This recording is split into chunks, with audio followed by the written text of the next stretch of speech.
உங்கள் அனைவரையும் வணங்கி திருச்சிராப்பள்ளி மாவட்ட மக்கள் சந்திப்பு நிகழ்ச்சியை யாரை வாழ்த்தி தொடங்குவது? நம்ம தமிழ் தாயை வாழ்த்தி தொடங்குவோம். தமிழெங்கள் பேச்சு, தமிழெங்கள் மூச்சு, தமிழெங்கள் உயிர். அனைவரும் எழுந்து நிற்போம். தமிழ் தாய் வாழ்த்தை சேர்ந்து பாடுவோம்.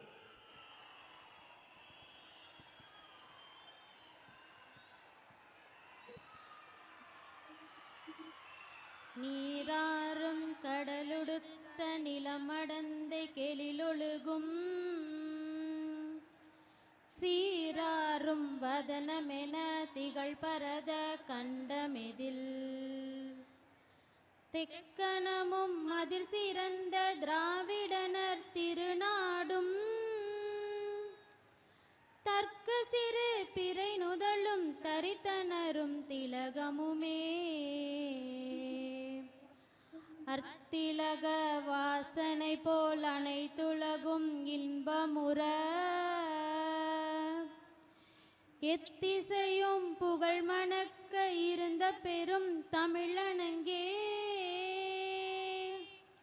தமிழனங்கே உன் சீரிலமை திறம் வியந்து செயல் மறந்து வாழ்த்துதுமே வாழ்த்துதுமே வாழ்த்துதுமே. நன்றி. வந்தோரை வரவேற்பது தமிழ் பண்பாடு. நமது கழக கண்மணிகளே, உங்களை வரவேற்க போற்றுதலுக்குரிய பாசத்திற்குரிய பொதுச் செயலாளர் இல்லை மாண்புமிகு அமைச்சர் அண்ணன் என் ஆனந்த் அவர்களை வருக வருக என வரவேற்கிறோம். மதிப்புக்கும் மரியாதைக்குரிய மாண்புமிகு முதலமைச்சர் மற்றும் மாண்புமிகு அமைச்சர் பெருமக்கள், மாண்புமிகு சட்டமன்ற உறுப்பினர்கள், மாவட்ட செயலாளர்கள், அணி தலைவர்கள், பகுதி கிளை தளபதி நெஞ்சில் குடியிருக்கும் தோழர்களே, தாய்மார்களே, உங்கள் அனைவருக்கும் என்னுடைய முதற்கண் வணக்கத்தை தெரிவித்துக் கொள்கிறேன். இங்கு நான் ஒரு அமைச்சராக இங்கே நிற்கிறேன் அப்படின்னு சொன்னா அது எனக்கோசம் மக்கள் ஓட்டு போடவில்லை. முழுக்க முழுக்க 234 தொகுதியிலும் தலைவர் ஒருவருக்காக மட்டும்தான் வாக்களித்தார்கள். அதற்கு நாங்கள் உண்மையாக இருந்து மக்களுக்கு சேவை செய்வோம் என்பதை இந்த நேரத்தில் தெரிவித்துக் கொள்கிறேன். மாண்புமிகு முதலமைச்சர் சொல்வதெல்லாம் மக்களுக்கு சேவை செய்வது மட்டும்தான் உங்கள் வேலையாக இருக்க வேண்டும், எக்காரணத்தை கொண்டும் தப்பு செய்யக்கூடாதுன்னு சொல்லக்கூடிய ஒரே முதலமைச்சர் நம்மளுடைய தலைவர் தளபதி தான். எப்போதும் சட்டமன்ற உறுப்பினராக இருக்கலாம், அமைச்சராக இருக்கலாம், ஆனால் நான் என்றும் தலைவர் தளபதியுடைய தொண்டனாக கடைசி காலம் வரைக்கும் இருப்பேன் என்று கூறிக்கொண்டு எனக்கு வாய்ப்பு கொடுத்த அனைத்து நல்ல உள்ளங்களுக்கும் நன்றி கூறி விடைபெறுகிறேன். நன்றி, வணக்கம்.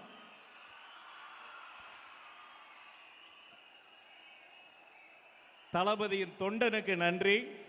அவரை தொடர்ந்து முன்னாள் அமைச்சர், மண்ணின் மைந்தர், மதிப்பிற்குரிய வாரிய தலைவர் அண்ணன் கூப்பா கிருஷ்ணன் அவர்களை சிறப்புரை வழங்க அன்போடு அழைக்கிறோம்.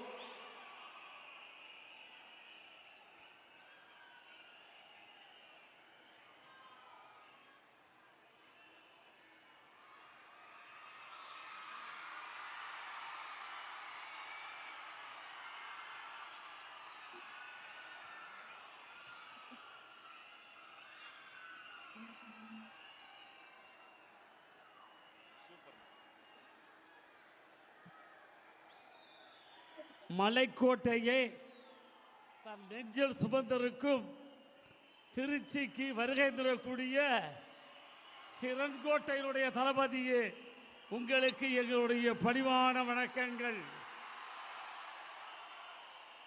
கலை உலகத்திலே நாங்கள் கண்டோம், களிப்புற்றோம். தமிழகத்தினுடைய வெற்றி கழகத்தினுடைய தலைவராக இருந்தோம், வாழ்த்து பாடினோம். ஆனால் தமிழகத்தினுடைய முதலமைச்சராக பொறுப்பேற்று, மக்கள் விரும்புகின்ற முதல்வராக பொறுப்பேற்று வந்திருக்கிறீர்கள்.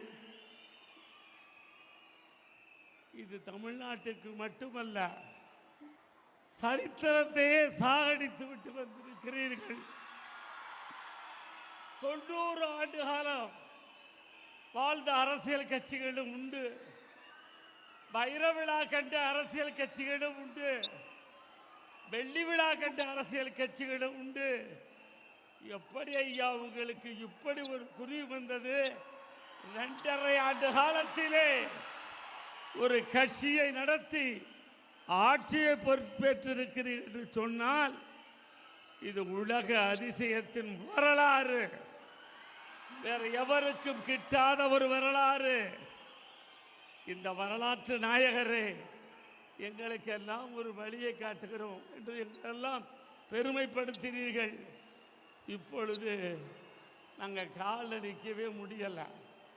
ஏன்னா 90 வயதை தாண்டிய கட்சிக்காரர்கள் வருகிறார்கள், 75 வருடங்களை கொண்ட கட்சிக்காரர்கள் வருகிறார்கள், 50 ஆண்டு கால வெள்ளி விழா கட்சியை கண்டவர்களும் வருகிறார்கள், இன்று பிறந்தவர்களும் வருகிறார்கள். இவ்வளவு எதிரிகளை எல்லாம் நீங்கள் வசப்படுத்தக்கூடிய அந்த கவர்ச்சி உங்களிடத்திலே எப்படி வந்தது? அந்த ஈர்ப்பு எப்படி வந்தது? ஓட்டு போட வருகிறார்கள். 60,000 மைல்களுக்கு அப்பாலே வெள்ளையன் காலத்திலே வாழ்ந்தவர்கள் இன்றைக்கு உங்களுக்கு ஓட்டு போட திருச்சிக்கு, தமிழ்நாட்டுக்கு வந்தார்கள். அரபு நாட்டிலே இருந்தவர்கள் வந்தார்கள், ஈழ நாட்டிலே இருந்தவர் வந்து ஓட்டு போட்டார்கள். இப்படிப்பட்ட இந்த கவர்ச்சியை கண்டு நானெல்லாம் உங்களிடத்திலே வந்த பொழுது என்னை என்ன சொன்னார்கள் தெரியுமா? பிழைக்க தெரியாதவன், அரசியல் கட்சியை தேர்வு செய்ய முடியாதவர் என்று சொன்னார்கள். ஆனால் இன்றைக்கு நான் பார்க்கிறேன், உங்கள் தொலைநோக்கு சிந்தனையிலே நாடு வந்ததால் இன்றைக்கு வாழ்வற்று நிற்கிறேன். பலர் வதந்திக்கு கொண்டிருக்கிறார்கள், எண்ணிக்கொண்டிருக்கிறார்கள், எப்படி ஐயா இந்த கட்சி வந்தது ஆட்சிக்கு என்கிறார்கள். இதை ஆராய்ச்சி செய்வதற்கே உலக நாடுகளே ஒன்று கூடி பல்வேறு பல்கலைக்கழகத்திலே ஆட்சியை ஆய்வு செய்வதற்கு இருக்கிறார்கள். அப்படிப்பட்ட திறம் வாய்ந்த தலைவர் அவர்களே, வாழுங்கள் பன்னெடுங்காலம், வளருங்கள் புகழோடு. தமிழ் கூறும் நல்லுலகத்திற்காக நீங்கள் எடுக்கக்கூடிய வாளுக்கு நாங்கள் துணை இருப்போம். முதல் முறையாக வந்தீர்கள், உங்களுக்கு வாள் கொடுத்தோம். இன்றைக்கு ஆட்சி பொறுப்பேற்று வந்திருக்கிறீர்கள், உங்களுக்கு செங்கோல் தருகிறோம். இந்த செங்கோல் வளையாமல் எங்கள் திருச்சிராபுரத்தின் மண்ணிற்கு மகிமை சேர்க்கின்ற வகையிலே வந்திருக்கிறீர்கள். வருக வருக வருக.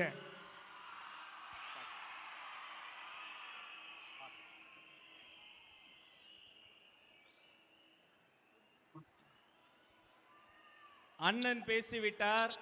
அண்ணனை தொடர்ந்து எங்கள் தம்பி குட்டி புலி, மாண்புமிகு இந்து சமய அறநிலையத்துறை அமைச்சர், உங்கள் மண்ணின் மைந்தர் திரு ரமேஷ் அவர்களை சிறப்புரை வழங்க அன்போடு அழைக்கிறோம்.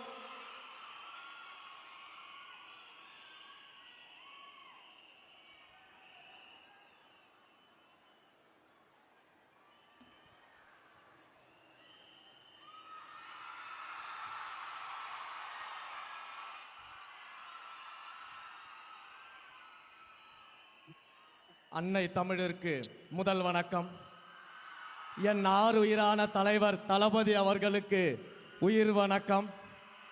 பேரன்பிற்குரிய பொதுச் செயலாளர் அண்ணன் என் ஆனந்த் அவர்களுக்கு நன்றி கலந்த வணக்கத்தோடு, இந்த ஒரு நிமிடத்திற்காக என் வாழ்க்கையில் பல வருடங்கள் காத்திருந்தேன். இப்படி அண்ணனை கூப்பிடணும், எப்படி கூப்பிடணும்? மாண்புமிகு தமிழ்நாடு முதலமைச்சர் அண்ணன் தளபதி அவர்களே, அப்படின்னு கூப்பிடுற அந்த ஒரு நொடிக்காக பல வருடங்கள் நாம் எல்லாம் தவம் இருந்தோம். அந்த தவம் இன்றைக்கு நிறைவேறி இருக்கிறது. முறை செய்து காப்பாற்றும் மன்னவன் மக்கட்கு இறையென்று வைக்கப்படும்னு ஒரு திருக்குறள் இருக்கு. நீதி நெறி தவறாமல் ஆட்சி நடத்தும் ஆட்சியாளரை மக்கள் தலைவராக இறைவனாக கொண்டாடுவார்கள் அப்படின்ற திருக்குறள் நம்முடைய மாண்புமிகு முதலமைச்சர் அவர்களுக்கு பொருந்தும். இன்றைக்கு இந்த திருச்சியில் அண்ணன் அவர்கள் நன்றி சொல்வதற்காக வந்திருக்கிறாங்க. இதே திருச்சியை தங்களுடைய கோட்டை கோட்டை என்று சொன்னவர்களுக்கெல்லாம் அதை வெறும் மனக்கோட்டை தான் காட்டி அதையும் உடைச்சி இந்த மலைக்கோட்டை மாநகரை தளபதியின் கோட்டையாக இன்றைக்கு நாம் மாற்றி இருக்கிறோம். சாதாரண நபர்கள் எல்லாம் வேட்பாளராக நிக்க வச்சிருக்கிறாரு. சாதாரண குடும்பத்தவர்களை வேட்பாளராக நிக்க வச்சிருக்கிறாரு. இவங்கெல்லாம் நம்மளை எதிர்த்து ஜெயிச்சிட முடியுமா அப்படின்னு பகல் கனவு கண்டுகிட்டு இருந்தாங்க. ஏன் சாதாரண குடும்பத்திலிருந்து வந்த என்ன ஸ்ரீரங்கம் சட்டமன்ற தொகுதியின் வேட்பாளராக அறிவிச்சாரு. அறிவிச்ச உடனேயே இந்த திருச்சியின் முதலாளி என்று சொல்லக்கூடிய பல பேர் என்ன சொன்னாங்கன்னா, ஸ்ரீரங்கத்தில் வெற்றி பெறுபவர்கள் தான் ஆட்சியை அமைக்க முடியும், அது சென்டிமெண்ட் அப்படின்னு ஏளனமாக பார்த்தாங்க. ஆனா இந்த சாமானியனை ஸ்ரீரங்கத்தில் வெற்றி பெற வைத்து ஆட்சியில் முதலமைச்சராக அமர்ந்திருக்கக்கூடிய ஒரு மாபெரும் தலைவர் நம்முடைய தலைவர் அவர்கள் மட்டும்தான். உங்களை போல இந்த இடத்துல இருக்கக்கூடிய பல பேரை இந்த இடத்துக்கு கொண்டு வருவதற்கான வரலாற்றிலேயே ஒரு தலைவர் இருக்கிறார் என்றால் அது நம்முடைய தலைவர் அவர்கள் மட்டும்தான். வேற எந்த தலைவராலும் அது முடியாது. பல்வேறு மேடைகளில் அண்ணன் முன்னாடியும் சொல்லியிருக்கிறேன், பிரச்சாரங்களின் போது பல்வேறு மேடைகள்லையும் பேசியிருக்கிறேன். அந்த ஒன்றை மட்டும் நினைவுபடுத்திடுறேன். பல இடங்கள்ல சொன்ன சின்ன பசங்கன்னு ஏளனமா பார்க்காதீங்க. இந்த சின்ன பசங்க என்ன செய்வாங்கன்னு காட்டுவோன்னு பல மேடைகள்ல நான் பேசியிருக்கிறேன், அண்ணன் முன்னாடியும் பேசியிருக்கிறேன். இப்ப அதே மாதிரி பார்க்கிறவங்களுக்கு இன்னொன்னு சொல்லிட்டு ஒரு உறுதிமொழியை சொல்லிட்டு நான் கிளம்பிடுறேன். எழுதி வச்சுக்கோங்க, இந்த சின்ன பசங்க வருங்காலத்தில் எதிர்கட்சியே இல்லாத சட்டமன்றத்தில் எங்கள் அண்ணனை முதலமைச்சராக அமர வைப்போம். இது வருங்காலத்தின் வரலாறாக மாறும். மாண்புமிகு முதலமைச்சர் அவர்களுக்கு என்னுடைய நெஞ்சார்ந்த நன்றியை தெரிவிச்சுக்கிறேன்.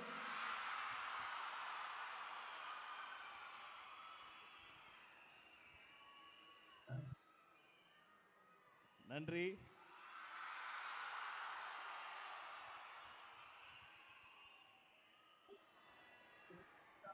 குட்டி புலியே கர்ஜித்தா தாய் புலி எப்படி கர்ஜிக்கணும் உங்களுக்கு சொல்ல வேணுமா?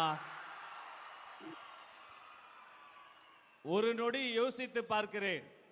இதே திருச்சியில 1008 கெடுபிடிகளுக்கு நடுவே உங்களை பார்ப்பதற்காக ஓடோடி வந்து நின்று அன்று உங்க அண்ணனா உங்க தம்பியா நம்ம தளபதியா மக்கள் விரும்பும் வேட்பாளரா வந்த மனிதர் எடுத்த சபதம் முடித்து, இது பதவி கிடையாது, பொறுப்பு. பொறுப்புக்கு வந்த ஒவ்வொரு நாளும் தாய்மார்களுக்கும் தமிழுக்கும் முதலிடம் கொடுத்து இதோ உங்கள் முன்னால் உரையாற்ற வருகிறார் மாண்புமிகு தமிழ்நாடு முதலமைச்சர் அண்ணன் தளபதி சி ஜோசப் விஜய் அவர்கள்.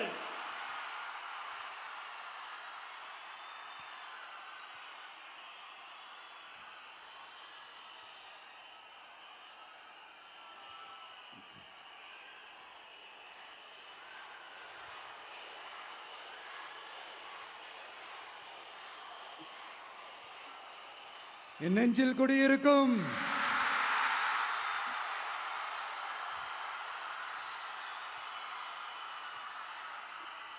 தமிழக மக்கள் உங்கள் அனைவருக்கும் என்னுடைய வணக்கமும் என்னுடைய நன்றிகளும். குறிப்பா திருச்சி கிழக்கு தொகுதி மக்கள் உங்கள் அனைவருக்கும் என்னுடைய ஸ்பெஷல் வணக்கமும் ஸ்பெஷல் நன்றிகளும். இதை நான் ஏன் இப்படி சொல்றேன்னா, என்னை இப்போ பெரம்பூர் தொகுதி எம்எல்ஏன்னு தான் சொல்லுவாங்க. பட் ஆனால் அது எலெக்ஷன் கமிஷனோட அந்த சட்ட விதிகளுக்கு மட்டும்தான் அப்படி. ஆனால் என்னை பொறுத்த வரைக்கும், தமிழ்நாட்டை பொறுத்த வரைக்கும், தமிழ்நாட்டுக்கு எப்படி திருச்சி ஒரு இதயம் மாதிரியோ, அந்த மாதிரி என்னோட இதயத்துக்கு திருச்சி கிழக்கு தொகுதி மக்களும் ரொம்ப ரொம்ப ரொம்ப க்ளோஸ் தான். அதுல எந்த மாற்றமும் கிடையாது. சரிங்களா?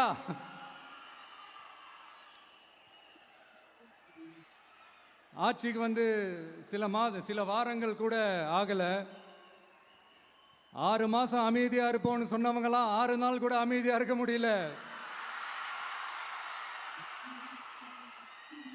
ஆட்சிக்கு அரை மணி நேரத்திலே ஆரம்பிச்சிட்டாங்க. பாவம், ஒரு கல்யாண வீட்டிலலாம் போய் புலம்பிட்டு இருக்காங்க.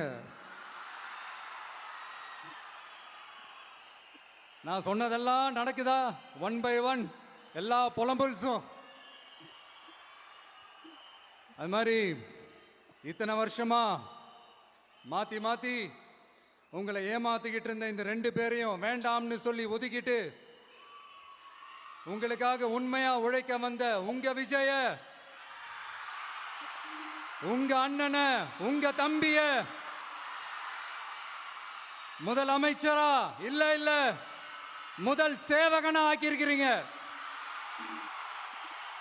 தலை வணங்கி ஒட்டுமொத்த தமிழக மக்களுக்கும் இந்த நேரத்தில் என்னுடைய நன்றியை தெரிவிச்சுக்கிறேன். இந்த நேரத்தில் எங்களுக்கு ஆதரவு தெரிவிச்ச அத்தனை இயக்கங்களுக்கும், அத்தனை இயக்கத்தின் தலைவர்களுக்கும் மீண்டும் என்னுடைய நன்றியை தெரிவிச்சுக்கிறேன்.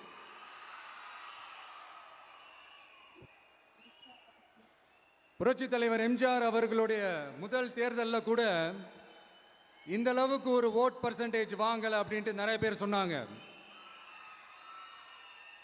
ஆனா நீங்க டிவி கேட்க அவ்வளோ நீங்க ஆதரிச்சிருக்கிறீங்க. நான் எம்ஜிஆர் அவர்களோடலாம் நான் கம்பேர் பண்ணல. எம்ஜிஆர் தான். ஆனா நாம பெரியார், அண்ணா, எம்ஜிஆர் அவர்கள் வழியில ஒரு அன்பா உழைக்க வந்த உங்க விஜய், அவ்வளவுதான். 1977ல நீங்க போடாத ஓட்ட 2026ல நீங்க போட்டிருக்கிறீங்க. என்ன ஒண்ணு, இன்னும் கொஞ்சம் அதிகமா ஆதரிச்சிருந்தீங்கன்னா கொஞ்சம் நல்லா இருந்திருக்கும். பட் பரவாயில்ல, ஃபியூச்சர்ல வரப்போற எல்லா தேர்தலையும் உங்களுடைய முழு சப்போர்ட் என்னால வாங்க முடியும்ன்ற அந்த ஒரு நம்பிக்கை இப்போ என் மனசுல ரொம்ப ஆழமா பதிஞ்சிருக்கு. ஏன்னா நீங்க அமைச்சு கொடுத்திருக்கிற இந்த ஆட்சியில எல்லா நன்மைகளையும் நீங்க கண்கூடா பார்க்க தான் போறீங்க அப்படின்ற அந்த கான்பிடன்ஸும் இப்ப என் மனசுல ரொம்ப ஆழமா பதிஞ்சிருக்கு. யார் எந்த நிலைமைக்கு எந்த பொசிஷன்ல போனாலும் இந்த கிண்டலும் கேலியுமா பேசுறது இருக்கத்தானே செய்யும்.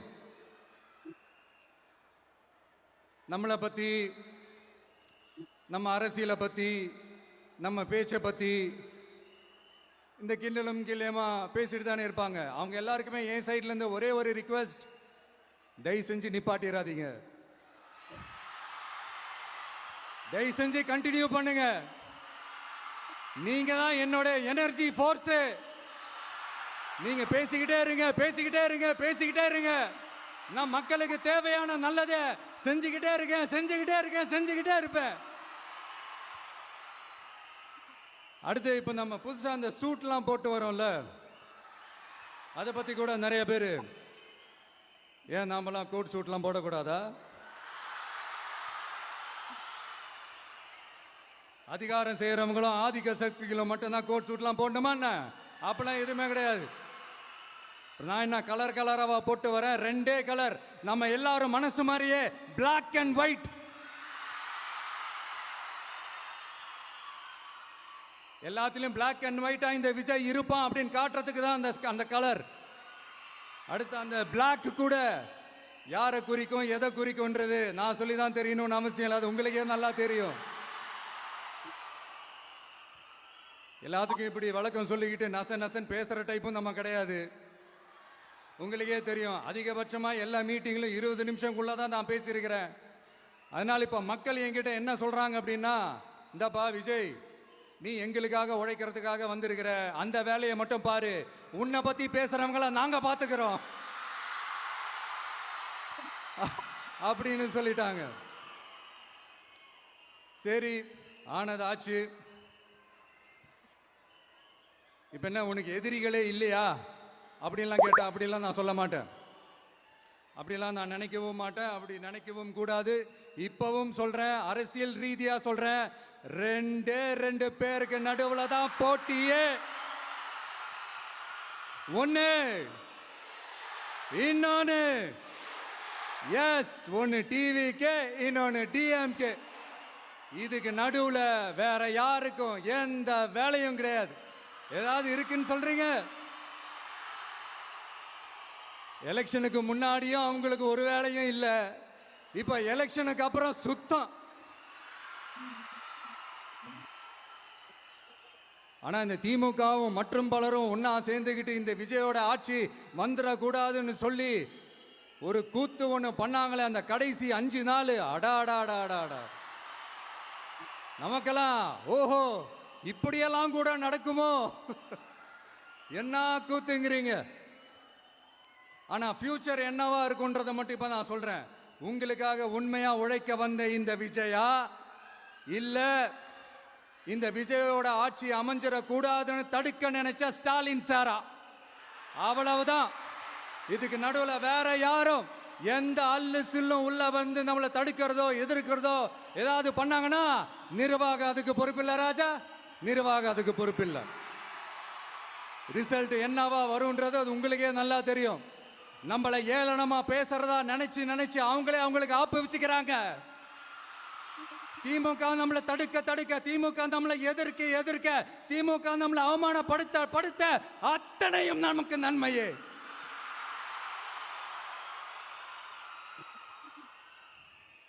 ஒன்று கவனிச்சிங்களா மக்களே, நம்ம ஆட்சிக்கு வந்ததுக்கு அப்புறம் ஒரு விஷயம் ஒன்று நடந்துகிட்டு இருக்கு. இது இந்த ஜென்சி தலைமுறையை அட்ராக்ட் பண்றதுக்காக இங்கிலீஷ் தமிழ் கலந்த அறிக்கை, அது சொல்ல வந்த நினைச்சிங்களா? அந்த காமெடி எல்லாம் கிடையாது. அடுத்து இந்த ரியாலிட்டியை மறந்துட்டு இந்த ரீல்ஸ் போடுறது, அது சொல்ல வந்தீங்களா? அந்த காமெடியும் கிடையாது. இது சீரியஸா ஒரு விஷயம் நடந்துகிட்டு இருக்கு. முன்னெல்லாம் சட்டசபையில யார் பேசினா நமக்கு என்ன, யார் அடிச்சுக்கிட்டா நமக்கு என்னன்னு இருந்த கூட்டம்லாம் இப்ப சட்டசபையில என்ன நடக்குது, என்ன பேசிக்கிறாங்கன்றது ரொம்ப உன்னிப்பா கவனிக்கிறாங்க. கவனிச்சிங்களா? திமுக ஸ்டைல்லே சொல்லணும்னா ரீல்ஸ் போட்ட கூட்டம்லாம் இப்ப நியூஸ் பார்த்துக்கிட்டு இருக்கிறாங்க. அதுல நமக்கு சந்தோஷம் தான், பெருமை தான். நம்மளுடைய யங்ஸ்டர்ஸ், நம்ம பெண்கள் எல்லாம் அந்த அரசியல் என்னன்னு தெரிஞ்சுக்கணும், அந்த அரசியல் என்னன்னு புரிஞ்சுக்கணும்னு அப்படி ஒரு விழிப்புணர்வு ஏற்பட்டிருக்கு. அதுல எங்களுக்கு சந்தோஷம் தான். இதெல்லாம் யாரால நடந்திருக்கின்றது நான் சொல்லிதான் உங்களுக்கு தெரியணும்னு அவசியம் இல்லை, அது உங்களுக்கே நல்லா தெரியும். இப்படிப்பட்ட நம்ம தெய்வங்களை, இப்படிப்பட்ட நம்ம மக்களை தற்குறின்றது இன்னமும் சொல்லிக்கிட்டு இருக்கிறாங்க. நான் காஞ்சிபுரத்தில் சொன்னதை தான் இங்க நான் திரும்பவும் ரிப்பீட் பண்றேன். நீங்க தற்குறின்னு சொன்னீங்களே, அவங்க தான் உங்களோட அரசியல் வாழ்க்கையே ஒரு கேள்விக்குறி ஆக்கி இருக்கிறாங்க. கேள்விக்குறி ஆக்கிட்டாங்க, இன்னமும் ஆக்க போறாங்க. அன்னைக்கு நான் சொன்னப்போ சிரிச்சவங்களாம் இன்னைக்கு என்ன பண்ண போறாங்களோ. உண்மையை சொன்னாதான் அந்த கூட்டத்துக்கு கசக்குமே. உண்மையிலே நீங்க மக்கள் மனசை புரிஞ்சு வச்சிருந்தீங்கன்னா நீங்க இப்படி மக்களை தப்பாவே பேசியிருக்க மாட்டீங்க. அது என்ன, அப்புறம் அரசியல் புரிதல் இல்லாம மக்கள் நமக்கு ஓட்டு போட்டுட்டாங்களாம். இந்த கவர்ச்சியில மயங்கி மக்கள் நமக்கு ஓட்டு போட்டுட்டாங்களா? நான் என்ன, சரி விடுங்க.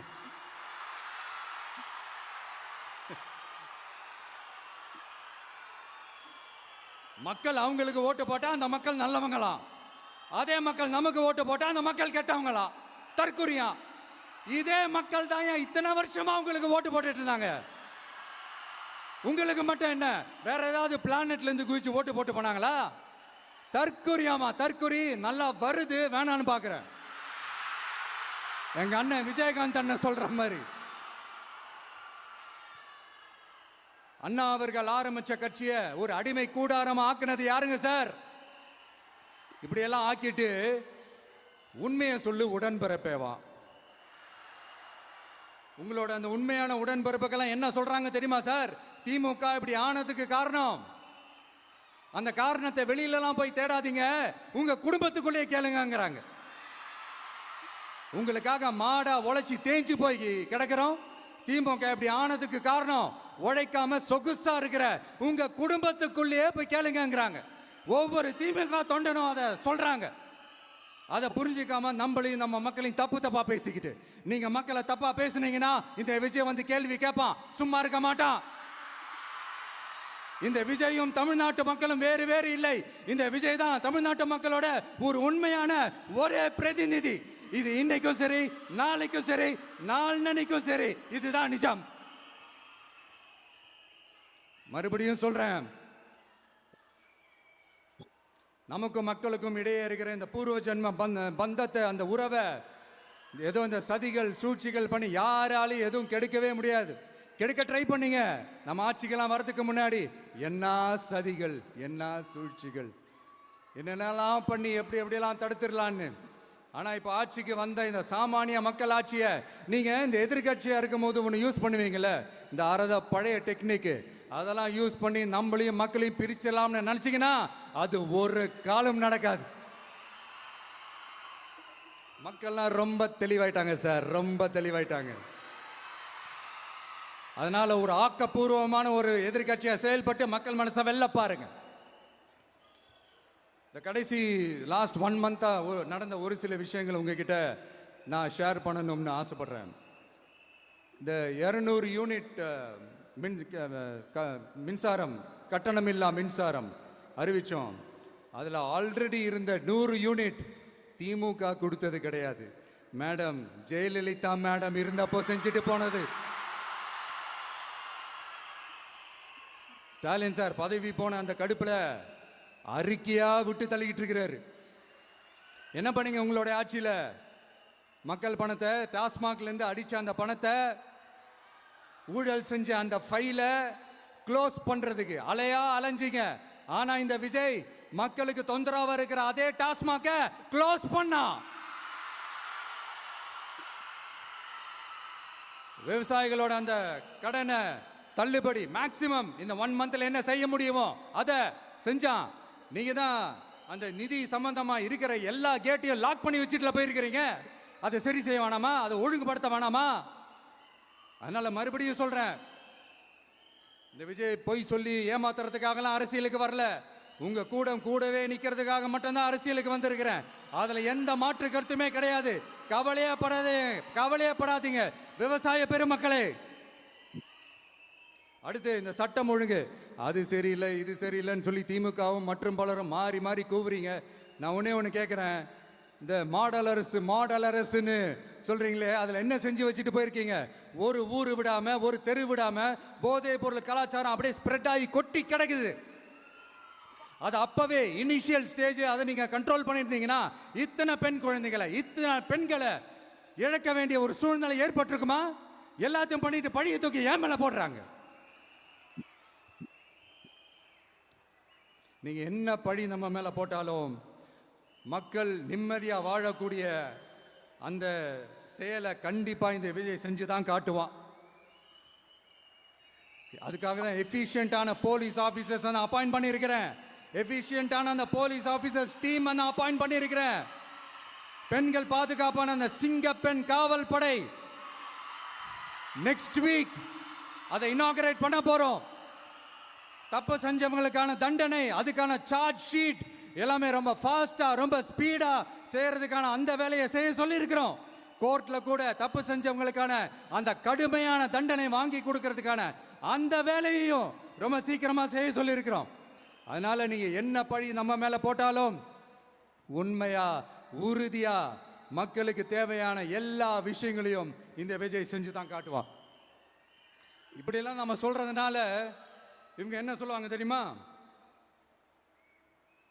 அவங்க தான் ஆட்சியிலே இல்லையே, அப்புறம் ஏங்க அவங்கள குறை சொல்றீங்க அப்படின்னு கேட்பாங்க.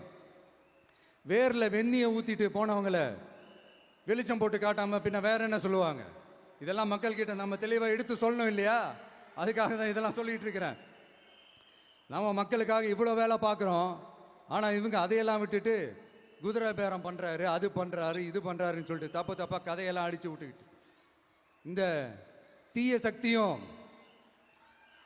தீந்து போன சக்தியும்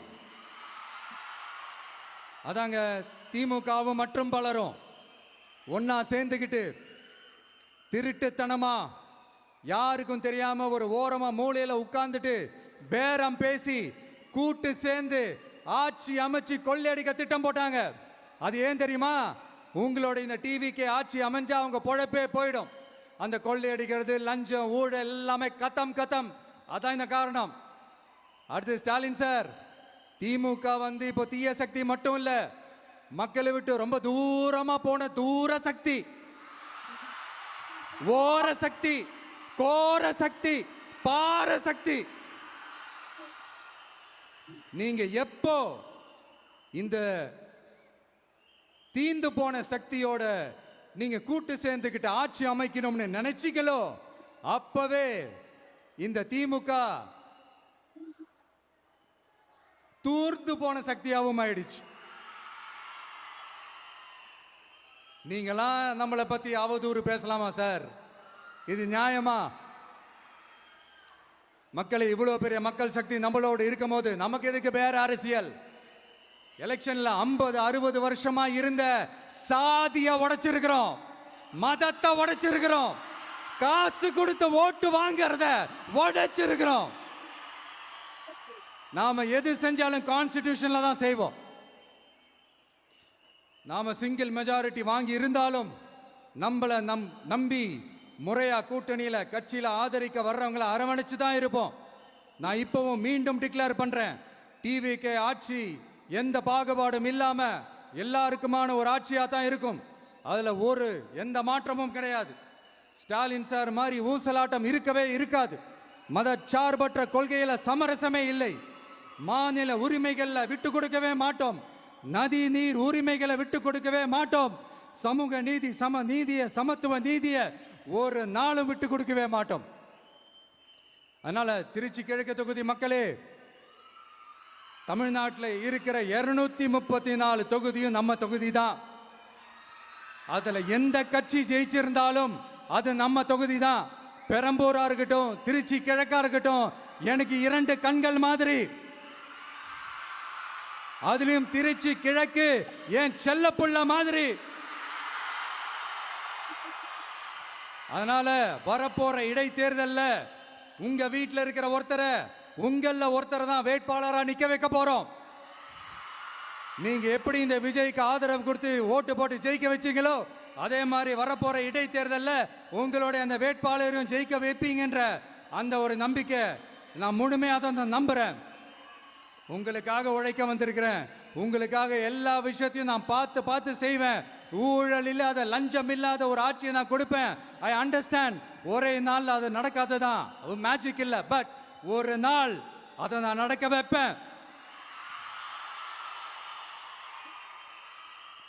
எனக்கு இப்ப வேற எந்த வேலையும் இல்லை உங்களுக்காக உழைக்கிறத தவிர.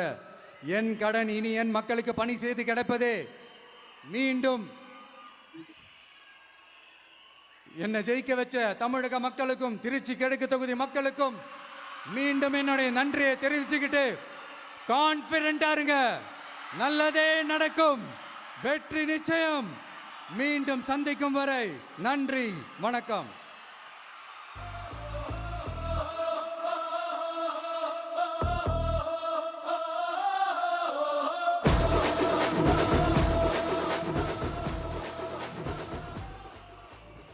பணநாயகத்தை உடைத்த எங்கள் ஜனநாயகம் தமிழ்நாடு புது வரலாற்றை உருவாக்கிய மாண்புமிகு முதலமைச்சர் அவர்களுக்கு பரிசு வழங்கி சிறப்பு செய்வதற்காக மூத்த அரசியல் தலைவர் மதிப்பிற்குரிய திரு வெல்லமண்டி நடராஜன் அவர்களை அரங்கம் நிறைந்த கரவொலியோடு அன்போடு அழைக்கிறோம்.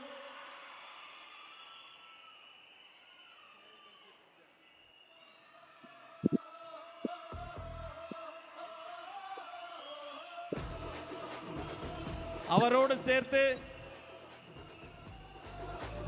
திருச்சி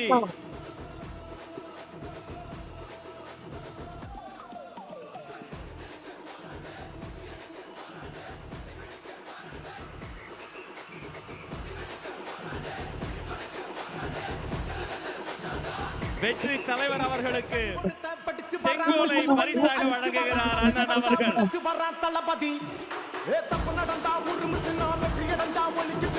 அவரை தொடர்ந்து ஸ்ரீரங்கம் சட்டமன்ற உறுப்பினரும் மாண்புமிகு அமைச்சருமான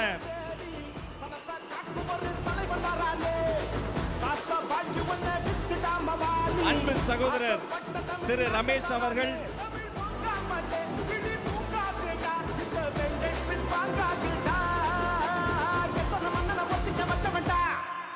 நான் தன்னந்த நீயாளு நீயாள நம்ம பாரு கொஞ்சம் நவுந்தேன்னா இங்க 8 கோடி பேரு.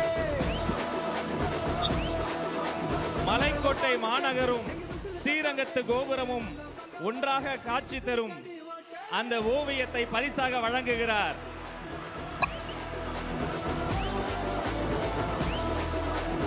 இன்று திருச்சியை படத்தில் தருகிறார், அன்று திருச்சியை தேர்தல் களத்தில் தந்துவிட்டார். அவரை தொடர்ந்து மதிப்பிற்குரிய வாரிய தலைவர் கூபா கிருஷ்ணன் அவர்களின் சார்பில் வெள்ளி செங்கோலை பரிசாக வெற்றி தலைவரின் கரங்களில் தருகிறோம்.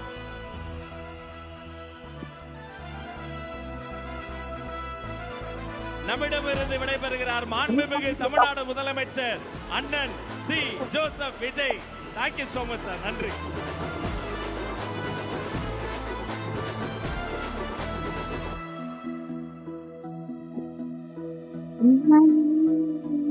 என்ன